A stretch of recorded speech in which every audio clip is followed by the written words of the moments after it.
আজ দুপুরের মধ্যে দেশের বেশ কিছু অঞ্চলে অস্থায়ীভাবে দমকা অথবা ঝোড়ো হাওয়া সহ বৃষ্টি ও বজ্রসহ বৃষ্টির সম্ভাবনা রয়েছে। শুক্রবার আবহাওয়া অধিদপ্তরের ঝড় সতর্কীকরণ কেন্দ্রের দেওয়া এক পূর্বাভাসে তথ্য জানানো হয়। এতে বলা হয়, আজ ভোর ৫টা থেকে দুপুর ১টার মধ্যে পাবনা, ঢাকা, ফরিদপুর, টাঙ্গাইল, যশোর, কুষ্টিয়া, খুলনা, বরিশাল, পটুয়াখালী, নোয়াখালী, কুমিল্লা ও চট্টগ্রাম অঞ্চলসমূহের ওপর দিয়ে দক্ষিণ বা দক্ষিণ পূর্ব দিক থেকে ঘন্টায় ৪৫ থেকে ৬০ কিলোমিটার বেগে বৃষ্টি বা বজ্র বৃষ্টি সহ অস্থায়ীভাবে দমকা অথবা ঝোড়ো হাওয়া বয়ে যেতে পারে। এজন্য এসব এলাকার নদীবন্দরগুলোকে ১ নম্বর সতর্ক সংকেত দেখাতে বলা হয়েছে। এদিকে সকাল ৭টা থেকে পরবর্তী ৬ ঘন্টার জন্য ঢাকা ও আশপাশের অঞ্চলের আবহাওয়ার পূর্বাভাসে বলা হয়, আকাশ মেঘলা থেকে অস্থায়ীভাবে মেঘলা থাকতে পারে এবং কোথাও কোথাও বৃষ্টি অথবা বজ্রবৃষ্টির সম্ভাবনা রয়েছে। Además de dejar a millones de personas sin electricidad.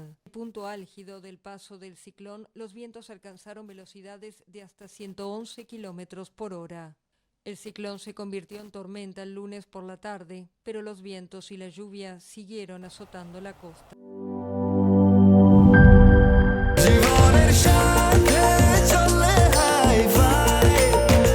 স্বাস্থ্যকর অল টাইম ফ্যামিলি কেক, সব সময় অল টাইম হেলদি লাইফ।